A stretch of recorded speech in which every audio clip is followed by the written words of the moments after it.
Well, hello, everybody, and welcome back to another episode of Adult Child of Dysfunction. Today, we have with us Tim Shurr. He's a world renowned peak performance hypnotist who quickly releases people from mental blocks and accelerates what he calls peaceful success using subconscious programming, reprogramming strategies developed with over 37 years of research. Tim has written 7 books, including the bestseller One Belief Away, and is featured in the hit film Zero Limits.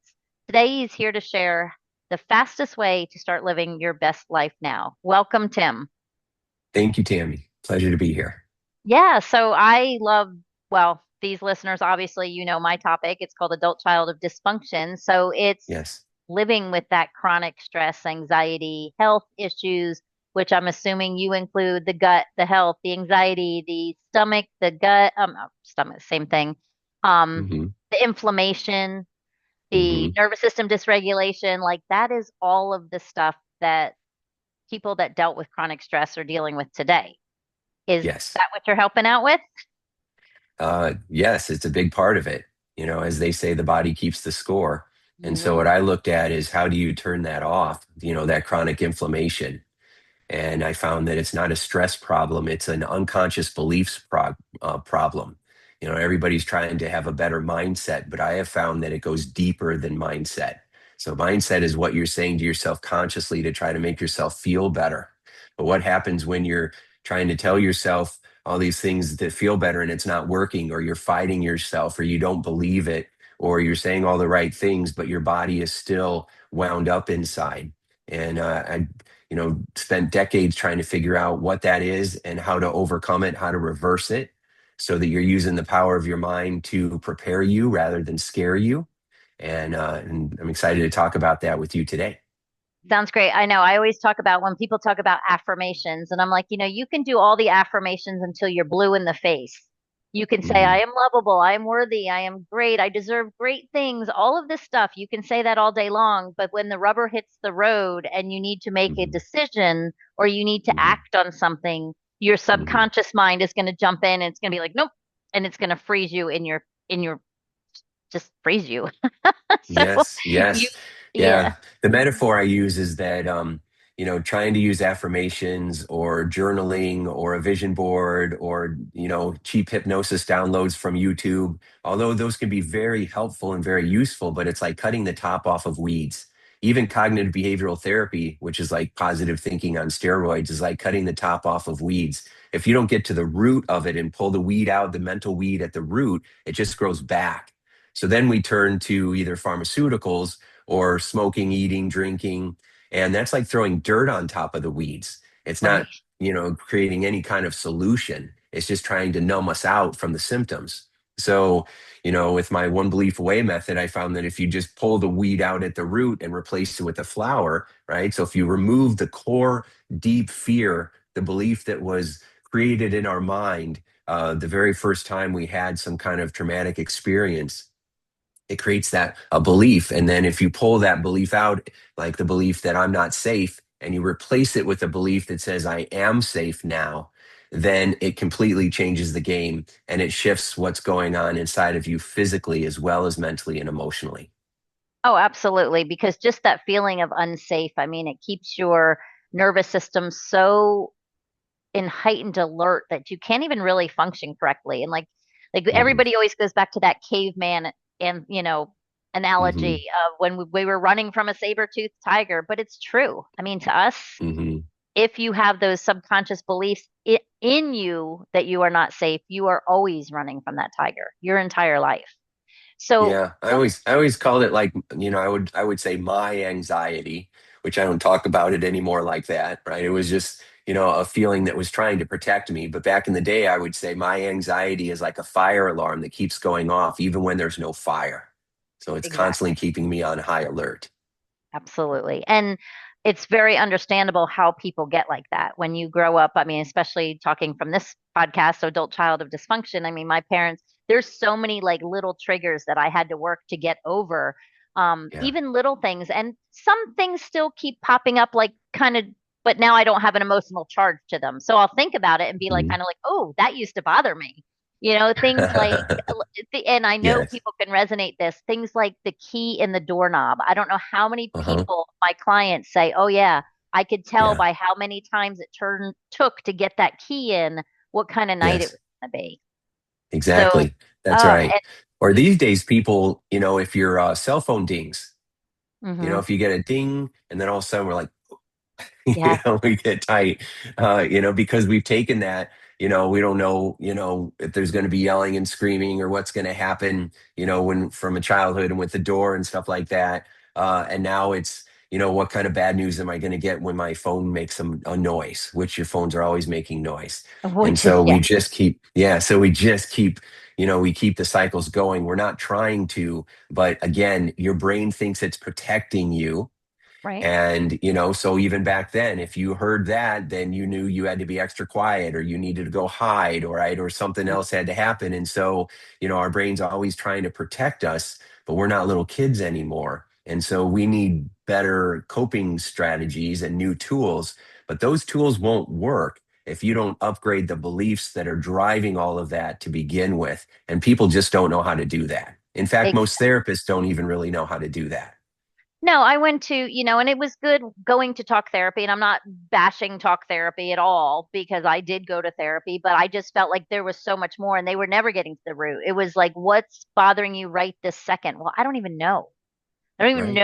know, like I Yeah. was like, and this was like 25 years ago, and I can remember just Hmm. little things like, well, how does that make you feel? I don't know. I don't feel like I had literally was a shell of a person, and until I learned the modalities to get deep, and hypnosis was really, really a powerful one, and things like EMDR, like going back Hmm. and just pulling those root things out. What would you Yeah. say? I know you mentioned one of the things when I was questions to ask you. What do you think are the top three subconscious beliefs that keep us just stuck in fear, sick, ill, whatever? So I'm not safe is definitely one of them. hmm Um, I'll be rejected or humiliated is another one because we don't feel like we're worthy of being loved. Right. And the one that drives those two and all the other ones is I'm not good enough. Mm. Yep. So that's the number one. And I think that it is the infection that most of us have that drives the deep insecurity in the world. So that fear that I'm not good enough, and because I'm not enough, I won't be loved. And then depression comes in because they feel like there's nothing I can do about it. It's never going to get any better, right? Which is completely false, but Right. it feels that way. And so when you're going through life never feeling like you're enough, then it sets up the people pleasing, the perfectionism, the imposter syndrome, the being attracted to people who are always going to reject you, being a Mm. people pleaser so you never set boundaries, and it's just continual chaos. And because we grew up with chaos, it feels normalized to hmm be in chaos, right? So we keep those patterns going, even though consciously the whole time we're like, I don't want this, I don't want this. But there's a part of us that's always trying to feel safe, and our inner rules and our outer rules have to match. And so if your outside life isn't great right now, it's because you got to change the inner rules. Most people do the opposite. They try to change what's going on outside of them, but that won't work. You've got to upgrade those mental rules in your mind. So you got to go from I'm not safe to I am safe. I'm not loved to I am loved because I'm loving me. I'm not going to chase it through others. I'm just going to give it right to myself, and then and to feel that way you got to know that you're more than enough, and it just takes a new emotional experience to create that, and you can do it in 20 minutes. You don't have to take years to get this done. A lot of people won't believe that because they've been trying this and working on themselves for 20 years, but it's like a three number combination on a safe. If you've got two of the numbers and you don't have that third number, it'll be hmm impossible to get that door open and access the treasure inside. But if you have the third number, Tammy, as you know, that door will swing right open. And Absolutely. yeah. Absolutely. And what would you say about people that are, let's say, now, okay, let's say people come to you. It's a one session. coming to you to get to No. that route? No, I was going to say no Well, way. you get to the root in one session, yeah, Right. but there's a series. I don't like any program that says, "Yo, you're going to be fixed in one session," because one, you're not broken. You just need some mental rules being updated in your brain, Right. right? So it's like mental software needs an update. Your phone gets an update. Our brains need updates, and Right. so, but you can't go to the gym once and walk out with muscles, but Right. you can create some pretty amazing breakthroughs. I've had people that broke eating disorders and that had panics for 30 years, panic attacks that disappeared, migraines that they've been going to migraine clinics for 10 Mm. years. And in one session, they stopped having migraines. So I've seen miracles happen really in one session, but I still believe that's just the first part, because session one, you upgrade the beliefs. In session two, you have got to upgrade the feelings. So you've got to Yes. let go of the anger, the hurt, the guilt, the shame, the resentment, the self-pity, right? The poison that's inside of us that we keep inside because we think it's protecting us from getting hurt again, when it's actually just keeping us paralyzed. So we've got to release that. And then the third session, you're stepping into what I call U 2.0, because you're getting new tools and more effective strategies to shift how you're feeling, so that you're not using positive thinking, but you're learning how to use the power of your mind in a more effective way, so Right. that it doesn't matter what shows up. All that matters is how you show up, and you'll know how to show up in a more empowered way. And is that the one belief away method? Basically, Yes, what you yeah, just summed up? Okay, so sum it up yeah, again. Yeah, do it one more time for people because I mean, it's a powerful process. So if you could just sum it up one more little time in little steps for people. yeah. I started telling my clients, you're just one belief away from a huge breakthrough, because Hmm. I found that that's what happens whenever, no matter where you're stuck, you can always find, if you trace a thought, a feeling, a behavior, a habit back to its root, to the beginning, there's always a belief there driving it. And so if we go upgrade that belief, then it starts to upgrade all the other ways that you're showing up in life almost instantly. It was amazing. And so that's why I started calling it. And so in session one, you're upgrading your deepest core beliefs, the foundational fear, the self-limiting belief that's in your mind that's holding you back. And you start giving yourself the love, the safety, the self-acceptance, the encouragement, the support. You're basically giving yourself and kind of re-parenting yourself, giving you Hmm. all the resources that, if you had it back then, maybe the events wouldn't have been so traumatic, right? Right. But we're kids when this happens, and we don't have that. So, and then in session two, we upgrade the feelings. We release the anger, the hurt, the resentment, in a very gentle but a very effective way. And that is incredible, because that really starts to help the body feel more at ease. So instead of all the cortisol and all the adrenaline constantly flowing through us, now we're feeling endorphins and kephalins, more peace, more joy. We're sleeping better at night. Most people are sleeping with one eye or one ear open all the time, because it's too unsafe to fully let go, right? So Right. now all of a sudden you're getting deep restorative sleep, and you're feeling better mentally. But your body heals when you're in deep sleep. That's when the DNA heals, when you're deep sleep. So if you don't experience those, theta and delta levels of sleep, then you're never really healing. And so that's what we do in session two. Session three, we're building new tools so that you're starting to really be clear on how you were showing up before, what the beliefs were, what the coping strategies were, and then the outcomes.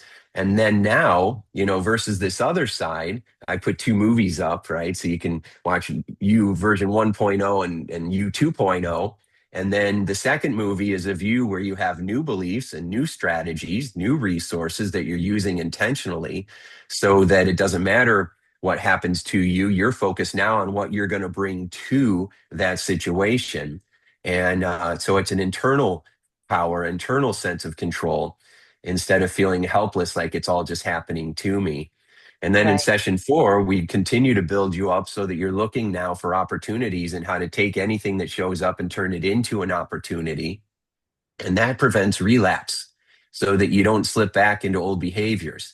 People are Right. afraid, what if this doesn't last? But when you upgrade beliefs, it's upgraded, unless some other huge emotional experience would shift that, but you would have the tools to be able to manage it more effectively. And then there's a Right. few more steps, but most people are only going through 4 or 8 sessions. and they're getting better results than they had in the last 20 years. I love that. I absolutely love that. And it makes sense because you, like you said, like kind of like I mentioned in the beginning, you're running on your subconscious. You got to bring that unconscious level up to the conscious level to where you're actually acting on that. And talk a little bit about, I know people are like with money and health and different things. Talk about how that perfectionism makes us actually self-sabotage ourselves. Well, if you're talking about perfectionism, then it's this fear that it has to be perfect or it won't be enough, right? So we're trying to make every situation perfect. We don't want to miss out, right? We don't want disapproval. So we figure it has to be perfect or we have to be perfect. And that analysis by paralysis kicks in, right? Because it's very difficult to have perfection in an imperfect world. And even if you do get it perfect, there's always going to be somebody or you that's going to come by and say it could have been better, right? Or you have Right. plans and other people don't do their part in that, and now you're upset or you're frustrated, and so or perfectionism shows up as if I can't get it the way that I want, then I'm not even going to try, right? Because then I can't be hurt, I can't be rejected, I can't be humiliated. And so a lot of times we find ourselves procrastinating, but it's Mm-hmm. a defense mechanism, right? It's a Right. coping strategy. If I'm not in the ring, I can't get beat up. And so, I can't have strangers won't ridicule me. And And so, that really hurts you in the business world. That's a big one in the business world because yeah, you just, and also just the feeling of being safe. You talked about that as one of the three beliefs that the world isn't safe. I remember turning down one of my first big promotions because I knew I was going to be brought up on stage in front of 600 to 800 people and congratulated. And I was whoop, like, I'm like, no, no, no, no, I'm not good enough for this. I'm not worthy to do that. And I literally just, I lost the promotion. And then, I yeah, look back at it now and I'm like, wow, I completely did that to myself for yeah, fear of being safe and just not thinking like, who am I to earn this? Who am I? right, yeah, I call it the not yeah, enough. And I talk about it all the hmm time with my clients. I'm not good enough, smart enough, hmm funny enough. And I always tell people, I don't know if there's advice you give them or if this is obviously stuff you do under hypnosis, is working with this. But I know I always tell people, set your standards the same for yourself as you would for your own best friend. hmm And it's yeah. so hard to do to think that you are worthy to do that, but it's so helpful. I mean, at the Yeah, end of the that's a really day. good strategy. Right. It's a really good strategy because, we cut our friends slack, right? Hmm. Or if our friend makes the same mistake we make, then we tell them it's okay, shake it off, you're going to be fine, learn from this, you'll recover, you're awesome. And then we get alone and we're like, I'm an idiot. I can't believe I did that. I'm so stupid. People are going to think that I'm a moron now, and then we just tear ourselves apart. So that's a really great strategy. When I'm taking people through, I always ask them, to use power questions, right? Hmm. So instead of lousy questions. So lousy questions are usually like, whose fault is this? Why do things always go wrong? How come things never go the way that I want? What's wrong with me? And these are all fear-based questions. And then your brain has to answer. So, I used to say, how come things never work out? My brain would say, because you're a loser and you don't deserve it. It's like harsh. Right. So now I ask power questions instead that are empowering. They come from love and hope and joy, right? So I'll ask, well, what's the outcome I do want? How do I want this to go? How do I want to feel right now? Or what's one way that I can uh, feel the way that I want to feel that would leave me feeling proud of myself afterwards, right? Who Or can I get lean out on for support? Hmm. right, or get out of that victim mode and, what did I learn from this? Even if you did do something that and you would normally be like, oh, I'm so stupid. Well, what did I learn from this? Yeah, yeah. Why How did can I this come happen? back next time? Yeah, how can I come back stronger? I love the power questions. Love it. Yes. So okay. So assuming now you're listening to this and you're like, wow, this sounds awesome, but I don't have the time, the means, the money, whatever it is, whatever your excuse is not to come see someone like you. What's something, is Mhm. there anything people can do right now to start trying to upgrade that system, belief system? Sure. Yeah. I've got a two question approach that you can use right now, right? So, question number one is, what would I have to believe to feel this way? Mm. And then question two is, what would I rather believe instead? So, let's Ah, break it down a little bit.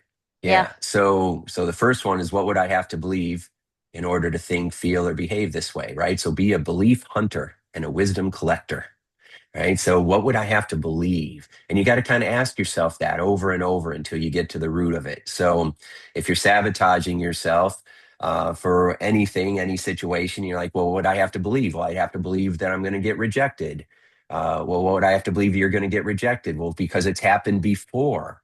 Right. Well, what would I have to believe about that? That it's I'll get rejected again because it's not good enough, or because I'm not good enough. And I'm afraid that all those people that told me that I wasn't enough were going to be right. And I don't want to deal with that humiliation. Well, what would I have to really believe then? Well, I have to believe that, you know, I'm not even worthy of trying. Wow. I'm not even worthy of trying. How come you're not on? We've got 4 billion people on the planet. You're the one that's not worthy of trying, right? Is that what Right. you want to believe? Or is it just something that you think you absorbed? Because that's really a good question too. Is it do you want to believe that? Because a belief is just Right. an opinion that we think is truth, but it's just an opinion, and you have the right to any opinion you want. And so once we get to the core belief that I'm not even worthy of having this, that's when question two comes in. What would you rather believe instead? What would you rather believe instead? Now, because we're just doing this logically in our mind, you might say, well, I believe that I am worthy, but you might not feel it because you didn't go through the emotional retraining experience that you need to go through for you to believe that, right? But at least you're starting to identify what the real issue is, Mm-hmm. and you got to go solve that issue. I always tell people your biggest breakthroughs are hiding in the places you don't want to go. So wherever you're resisting, that's your next move because that's where your breakthrough is going to happen. So the problem becomes the path. So now that you understand that it's this core limiting belief that's sabotaging the stuff, quit trying to change everything else.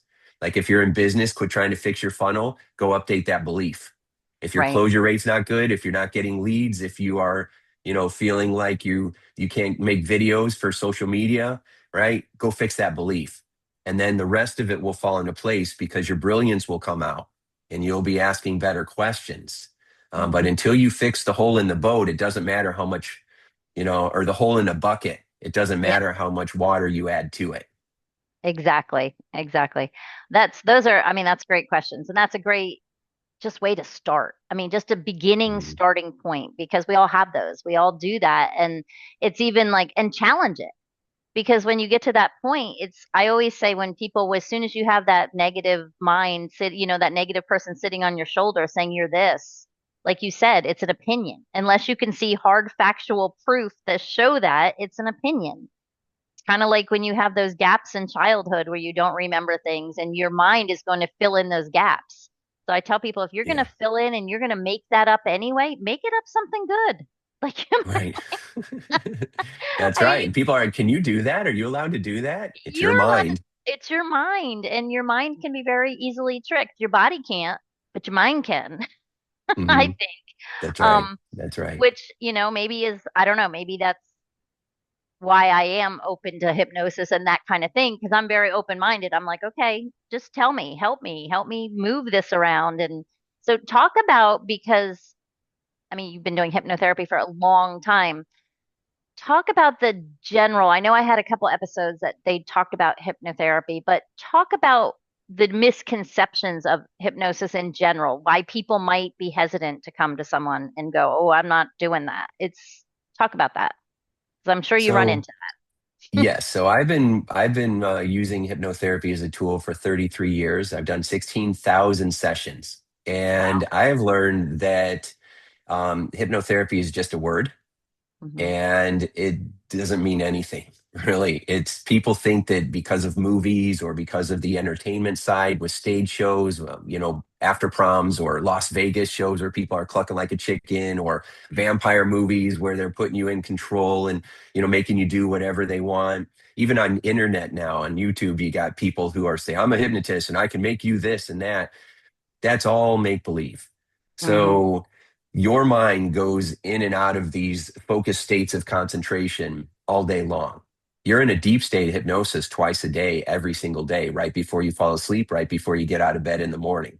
When Mm-hmm. you're in a relaxed state, or even when you're in a hyper stress state, you get really focused. And then everything else kind of, so when you're really feeling anxious or stressed, it doesn't matter what people are telling you because you're really hyper focused. Or, if you're really into a great movie Yeah. and someone asks you a question, you're like, huh, what? Because you were so entranced in that movie. So hypnotists found that when people are that focused, they get more open to suggestion. That's Right. what TV commercials are. They're just hypnotic suggestions. That's why we see all these frustrating pharmaceutical commercials over and over and over, the same ones, because they're hypnotic suggestions. People are in a light state of trance watching a movie, and now they're getting told they should buy the purple pill, and all this crap. And Right. so, and their brain will ignore that if you take this pill, your head's going to fall off and your eyes are going to bleed, and right, all the horrible symptoms, side effects. But they're showing you happy images of people holding hands and going on picnics and Mhm. all that stuff. So everybody's getting hypnotized all the time. We Mhm. just should be able to use it to our advantage. And so, and when I'm working with people now, I was trained originally that if you get them into a deep state and just give them the affirmations, then that's when the magic's going to happen. And so I did that, and I found that it would work and it would be cool, but it would usually wear off. Right. And Mm. I'm like, well, how do you make it stick? And over the years, I don't even use hypnotic inductions anymore. I don't do any of that stuff anymore. I found that it doesn't matter. Mm. I'll spend like 2 minutes getting someone relaxed just because that part's helpful, feeling Right. relaxed and letting go of the stress. But instead of doing a 30-minute induction, I'm doing it in 2 minutes. And I'm not even having the conversation of can I be hypnotized because everybody is, right? Everybody walks around in a trance. And so, what sabotages us is when people are like, oh, I don't want you to get in my mind. First of all, yes, you do, because you'll end up feeling more loved and successful and happier and healthier and wealthier, right? Right. But second, it's not about me getting in your mind. It's about you using your mind in a more powerful way, right? It's like having a really amazing computer. If you know how to use it, you can do amazing things with it. And if you don't, you're just going to download a bunch of malware. Yep, absolutely. And I love what you talk a little bit more about like your first and like right before and after, because that's what I've always heard. Like I tell people when you wake up, before you even get out of bed, before you touch your phone, before you do anything, that's the time if you want to turn on an affirmation or you want to just say them yourself or whatever it is, because you are still kind of in that sleepy and you're taking it in. So even if you just wake up and you just tell yourself today is going to be the best day ever, Yeah, you've yeah. now Your mind dropped that. works like a GPS, right? Your mind works like a GPS. So when you use your GPS, do you tell it all the places you don't want it to go? No. No. You tell it where you want it to go and it starts to take you there. And if you make a wrong turn, does it criticize you and beat you up? No. It just says make a U-turn over here, Right. right? And then it just course corrects to get you where you want to be. So use Hmm. your brain the same way. So when you're in that open, suggestible state of mind, focus on what you want and where Hmm. you want to be and how you want to feel while you're getting there. Yep. You can use I am statements and you can imagine yourself the way you want so that you're telling your brain what you want, how you want to handle situations, how you want to show up, not just what you want to have, but how you want to go through the day. And most importantly, if you want it to stick, who you are becoming. Because Hmm. if you associate this is my identity, then it's not a goal. It's not a plan that you might or might get off of. This is who you are, and this is who you're becoming. And so that is something that lasts through time, even if you have a bad day. If a vegetarian has a bad day, they don't run out and have a cheeseburger because that's Right. not who they are, Right. right? And so, Right. it's an identity issue. So if you are in a tough situation, but you know that you're someone who's loved, who's safe, who's resourceful, then you just assume that even in this crappy situation, I'm still going to figure it out. Everything works out for me in the end. If it hasn't worked out yet, it just means it isn't the end. Now, another quick secret that you can use is feelization. So Hmm. not just imagining what you want, but how does it feel to have it? So imagine if you did have this, whatever it is, the situation worked out, you stood up for yourself, you got something accomplished. How's that feel? And then if you can get someone to feel that feeling now, then they're going to feel that emotion as though it's already happened. And now they're feeling pleasure. And when you Right. associate pleasure to a goal, you're going to follow through. Motivation flows easily and abundantly. If you associate pain to a goal, which is what most people are doing, then you're going to procrastinate like crazy because the brain doesn't like pain. It likes pleasure. So when you're using feelization, you're imagining yourself already having what you want, and then you allow yourself to feel good, to feel peaceful. And then that good feeling, which your body is capable of producing, will start to help you to follow through more easily. And that's why Right. feelization works. Now, give an example of someone that's using pain to get to a goal. Like Okay. give a real life what you just said, right? Isn't that what you said? Like you're using Right. pain. Well, I mean, think of any diet, for example, Okay. right? So Hmm. people are going to want to lose weight. So what do? The first thing they do is they tell themselves all the things they can't have, Right. right? I call it using subtraction. I want you to use addition. There you go. Okay. So subtraction is all the things I can't have, my treats. I can't have sugar. I can't have, all the things that I go to for love and for connection and to feel a treat or a distraction at the end of the day. And now I can't have that either. So now I'm stressed and my reward is more stress. Okay. So that's Hmm. not going to last very long, and diets don't. So you shouldn't Right. do anything where the first three letters spell die anyway. Right. So That's a good point. addition. I never thought about that. So addition is when you're adding. So I'm going to add foods. I love filling my body with foods that are full of nutrition and vitality and Hmm. wellness and energy that help me get into a right size, healthy, happy body for me. Right now, that sounds like a reward. That sounds like a treat. That sounds like Hmm. something I want more of. Okay. So pain is no pain, no gain. I'm going to go work out today I haven't worked out for 5 years, but today I'm going to go for a 3 mile walk. And now I can't move for the next 4 days. And my brain says, I ain't doing that again. Yep. Okay. Or I'm not even Pleasure doing is I'm it going to because I stretch. know. Right, right. Pleasure Yeah. is I'm going to stretch for 5 minutes, and then that's it. And then tomorrow I'm going to stretch and maybe do a 5 minute walk. So it feels super easy. I could do more than that, I know, but I don't Right. want you to. I want you to do less because in the beginning, you're just getting yourself warmed up and it's your body saying, well, that was easy. Well, that was easy. Most people, when they try to climb a mountain, they're staring at the base of the mountain and they're looking up and they're like, oh man. But people who successfully climb mountains, they imagine themselves at the top of the mountain looking down, going, that was awesome. They start Mm. with the end in mind.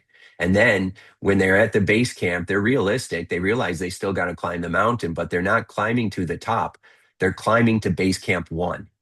They Right. took big goals and they broke it down into small goals, achievable goals. So if I Hmm. have to clean my whole house, I'm not cleaning my whole house. I'm going to clean the corner of one room and I'm going to Right. get that one corner straightened up. So when I look at that one corner, that feels good. Feel some Instead of accomplished. looking at the Yep. whole house and going, oh, Yep. I'm Baby steps. overwhelmed. Yep. The old Yes, how to eat an elephant one bite at a time kind of. one Right. bite at a time. That's exactly Yeah. right. Yeah. So, and then how can I make that bite more yummy? Right. Right? Exactly. How can I make that bite more yummy? Right? And how can I enjoy eating the bite? Well, maybe I'm going to use my really nice dishes and I'm going to light a candle and I'm going to play some music in the background. So I'm creating an experience that feels more pleasurable. That's where the power questions come in. How can I make this more fun? How can I make this more enjoyable? What would allow me to bring more adventure or fulfillment into this? Because most people aren't thinking about that. They're thinking about this is going to suck and how long is it going to take and am I even going to Yeah. be able to do it? And they usually thinking they're going to fail from the start, and that's why they do. And that's just, that just goes back to the glass half full versus half empty and that the victor versus victim. I mean, it goes back to all that mindset, but when you grow up like that, you're wired to look for the bad. That's why you Hmm. need someone like you. You need somebody to help you get out of that system because you're always expecting the next bad thing to happen. So, and when you think about that, Right. it's kind of where your energy goes, reality flows kind of thing. Like that's what you're bringing in. But Yes. what do you Yeah. what do Most. you what do you suggest for people? Because I know there's a lot of people out there that are like, oh, I can just watch a video and I can learn how to self-hypnotize. And what do you think about that? I think that that's great. And you can use that and that'll be helpful. But remember, again, if you don't pull the weeds, then you're just throwing dirt on top of them.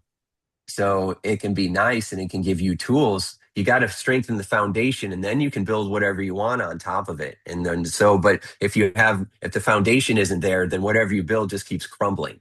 And Yep. that's why people start to lose hope because I've Mhm. tried this so many times. One of the things people would say to me for years is, "You're my last effort. I'm my final straw. I've tried everything else, so I'm hoping you can maybe hypnotize me." Mm. So like Kathleen came to me one time, and she came in for weight loss. She was near 300 pounds.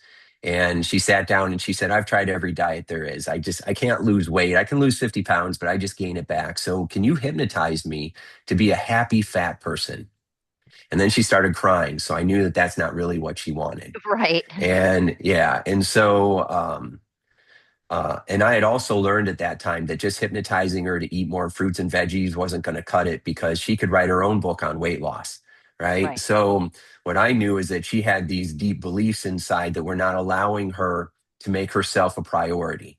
And that's in fact true. So we went back to her childhood, and there was a lot of dysfunction. And, she learned from the way her father treated her. She formed this belief in her mind without her awareness. Her brain did it on her behalf without her even knowing it. Her brain created this belief that dad doesn't love me, so I'm not lovable, so I'm not worth taking care of myself.